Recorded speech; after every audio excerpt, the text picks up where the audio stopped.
Hello, everyone, and welcome back to the Boogie Board Tiki Bar. Today, I am delighted to be joined by Mary Novak, who's the Chief Revenue Officer of the Chicago Furniture Bank.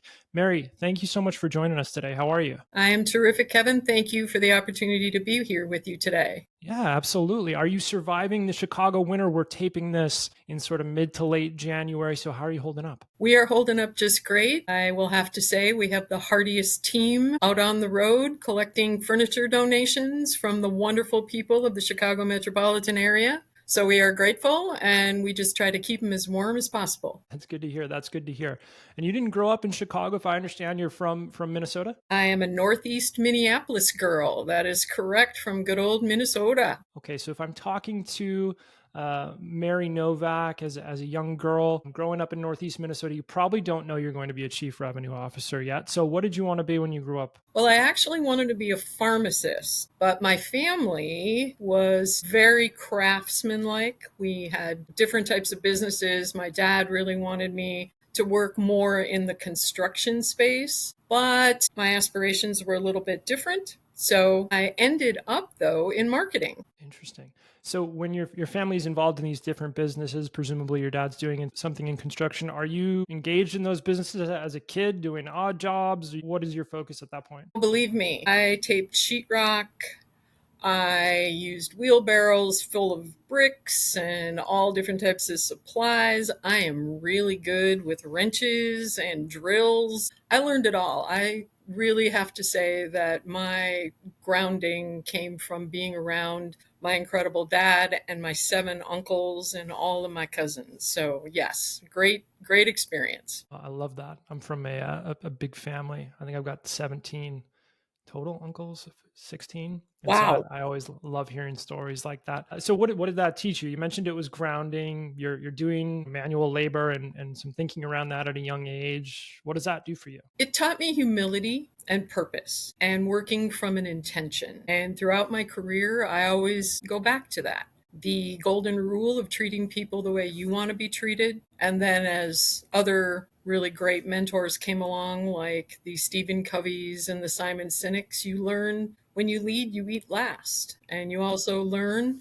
that you need to listen to understand before you expect to be understood. So a lot of really cool things throughout my career, but I guess the number one thing is you can do anything if you put your mind to it and you do it with the right purpose and the right intention. I love that. So you're doing all this work, you're seeing benefits from it, but it sounds like you maybe don't want to go into the construction industry long term. So then you go to the University of Minnesota. What do you decide to study while you're there? Well, we were back at the door again with my dad. I'm saying, look, let me just go general first. And so then I think I still want to. And lo and behold, I'm sitting with my counselor and my career counselor, and they're both saying, it sounds to me like your background should be driven more by marketing, communications, and even a little sales, because you communicate very kindly to people.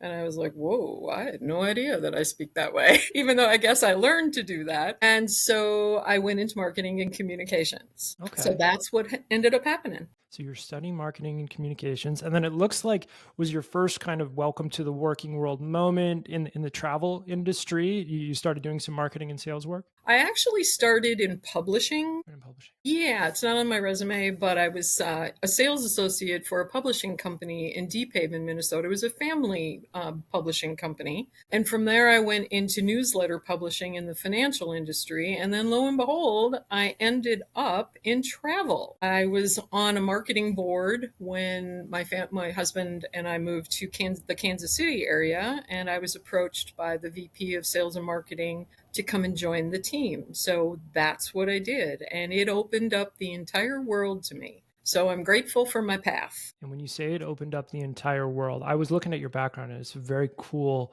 kind of travel type experience. Is that what you're talking about? That it physically opened up where you went? Yes, yes. Very grateful. So proud to say that I've traveled to about 171 countries throughout my career and traveled with some of the most amazing travelers who give you that energy. Most of the travelers were retired people. And so their love of life, their love of adventure, their energy for learning really encompasses what the travel industry is really all about. It opens people's minds and souls. It really creates that understanding that if you don't even travel to the next town, you don't understand those people that live in the next town. And I learned so much from them, from the tour guides, from the motor coach drivers, from the crews on board, the crew on board a cruise ship, just all of the things. So, and Vienna is my favorite city in the world. Vienna is your favorite. I love Vienna. Vienna is such a beautiful place. So you mentioned you get recruited into this firm when you're in Kansas City, and the world opens up. What is your actual day to day like? What are you doing for the company to start? The company was based on a direct mail focus. And so we were creating at the time, before we actually went into brochures, we were creating what we called standalones. So we would have a specific mailing that would go out periodically, which was generally 2 times minimum a month, that would have at least 4 standalones for 4 different destinations. So we were primarily working in domestic travel, and then we were allowed to open up the world. And we were building actually an agricultural travel program where we Interesting. were taking farmers to different farms all over the world. So Western Europe, Australia, we took them down into Africa, and we were basically introducing them to how farming worked in other parts of the world. So we were working with the agricultural agents who would bring their farmers with us to these destinations. So that was our core. And then we branched out and we started working with the travel agent community and with group tour operators and offering our programs that way. And the next thing you know, we were traveling about 50,000 people a year. Wow. Ah, that's really interesting, the agricultural travel angle. Now, Mm-hmm. it sounds like the business did a lot of things, evolved clearly, and then you moved from, starting with this direct mail piece to probably more responsibilities in sales and in marketing.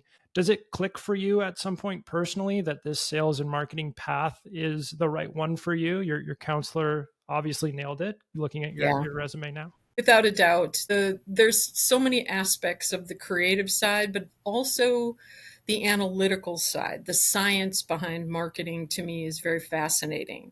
How different people react to different needs in their life, especially in the travel world, because you could just be going to go on a vacation and relax on a beach, or you could be really interested, like a farmer, seeing how a dairy farmer in the Netherlands runs their farm.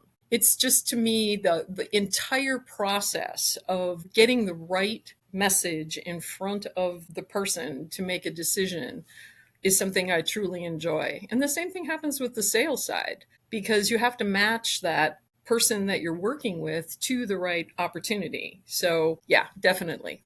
That's interesting. So it becomes your craft, and then you went on to do this for a few different travel organizations and moved into some leadership positions, executive positions within these companies. I'm curious, what was your experience like transitioning into leadership and more executive roles? How did you feel that you had to kind of change or evolve when that happened? Well, I will say that I go back to my roots again, and learning that treating people the way you want to be treated and building a team based on the respect that everyone needs to be heard, everyone needs to have that opportunity to grow in their role. And I just think back to, watching my cousins grow from, like me, taping sheetrock to actually running a business. So that's kind of how I lead. I'm a leaders eat last kind of person.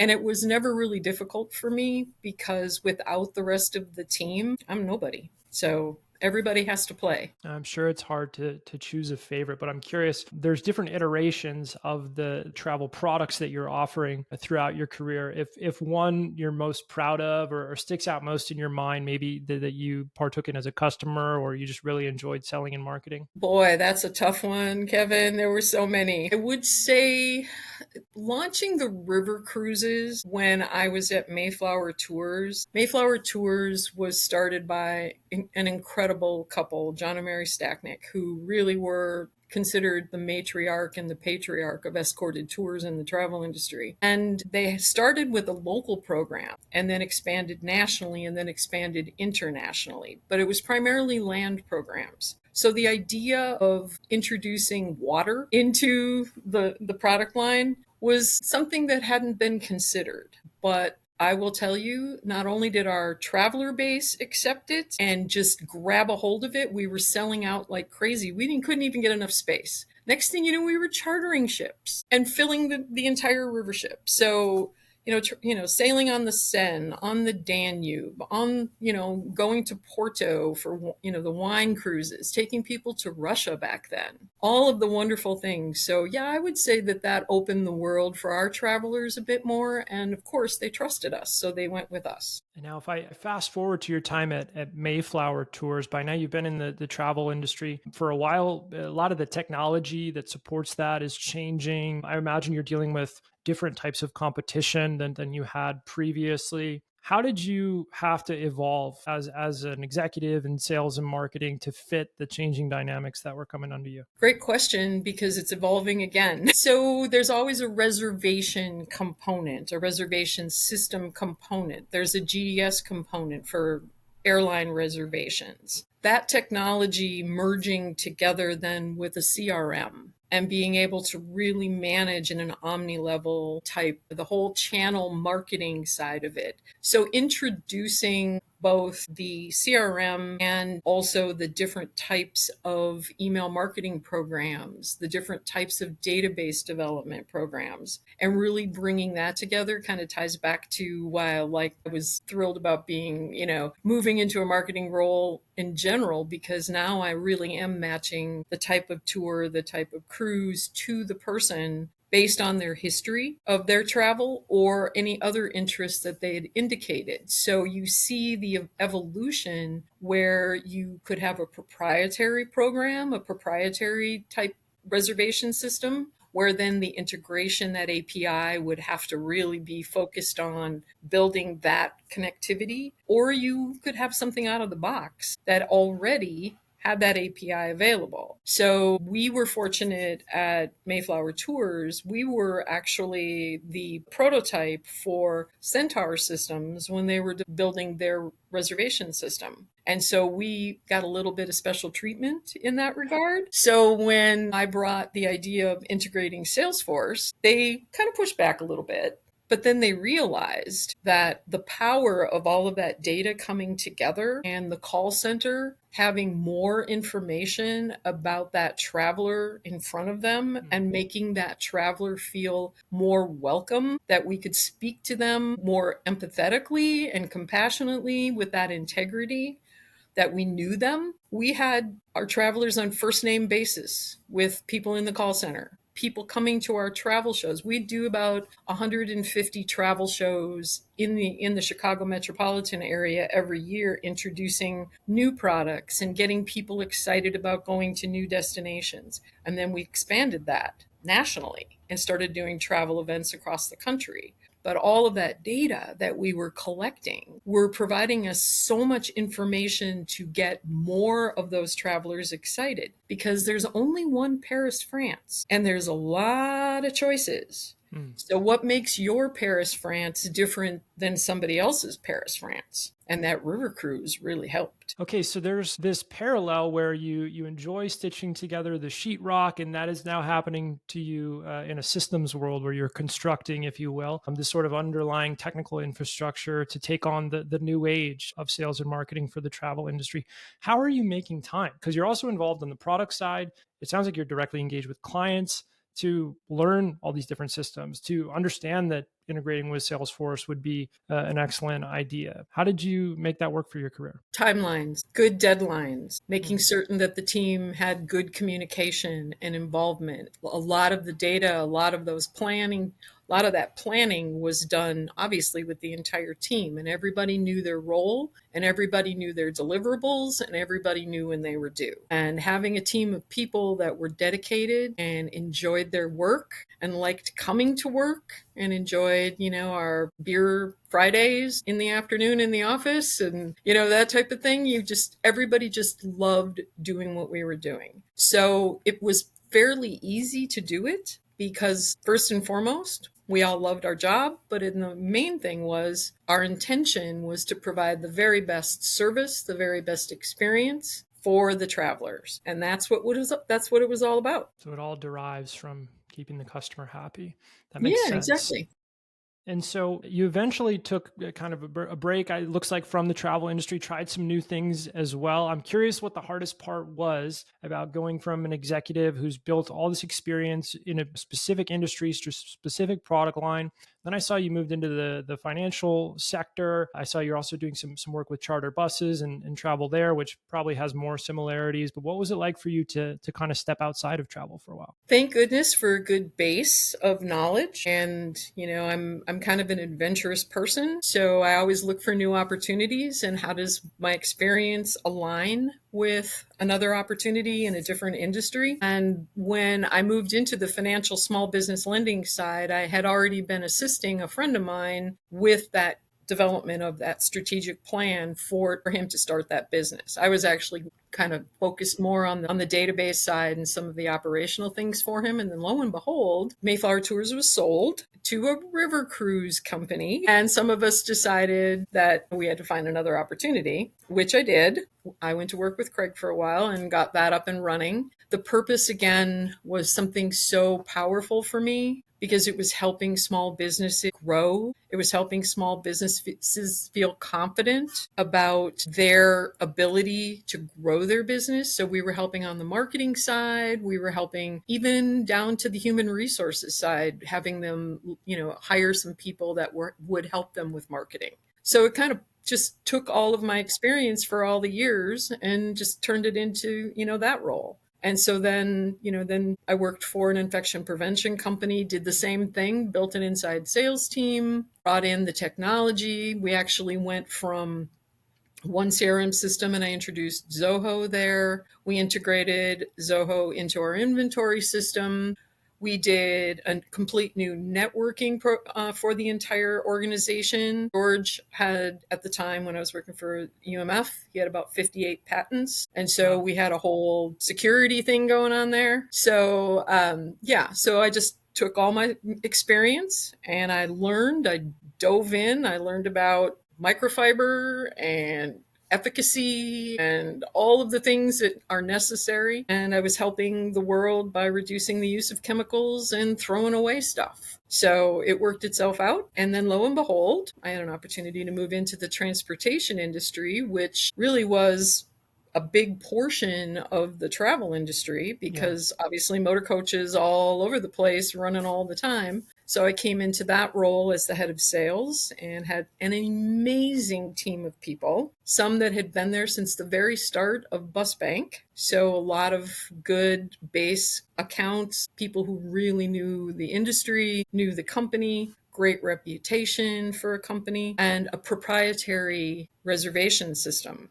Hmm. So the company had merged with Buster.com the year before I came to the organization. And we built that system to include over the road travel, different types of sports travel. And again, it's taking that experience and turning it into how do I develop these relationships across all of these different segments? These people don't seem to remember that a child needs to get to school, or a child needs to go to their sporting event, or a college does, or there's a wedding, and you need to have a multi-seat vehicle. So we were able to really expand global charter services into just that. So fun. It was so much fun. I can imagine.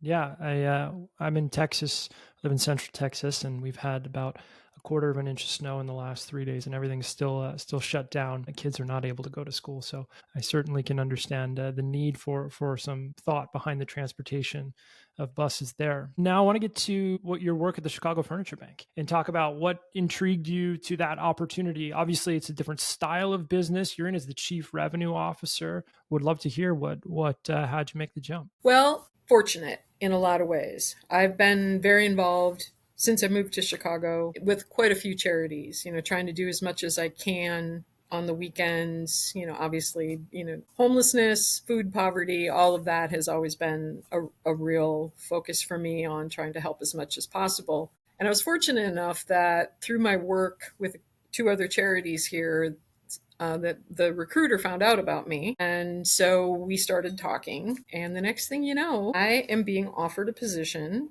that was going to build the growth for the organization, which was exactly what they needed to do. Being a local nonprofit focused on the mission of furniture poverty and sustainability, what we do is work with about 550 nonprofit organizations in the Chicago metropolitan area. We also work with some in southeastern Wisconsin and northern Indiana. And when someone is leaving poverty or homelessness, we provide them with furniture to fill their new living space. So they come into our showroom, which is exactly what it is. So all the furniture that's donated by residential families, universities and colleges, hotels across the country, they come in. We have the furniture cleaned and organized, just like if you walked into a furniture store. Yeah. And they get to choose the items that they want to put in their new living space. So we say we turn houses into homes.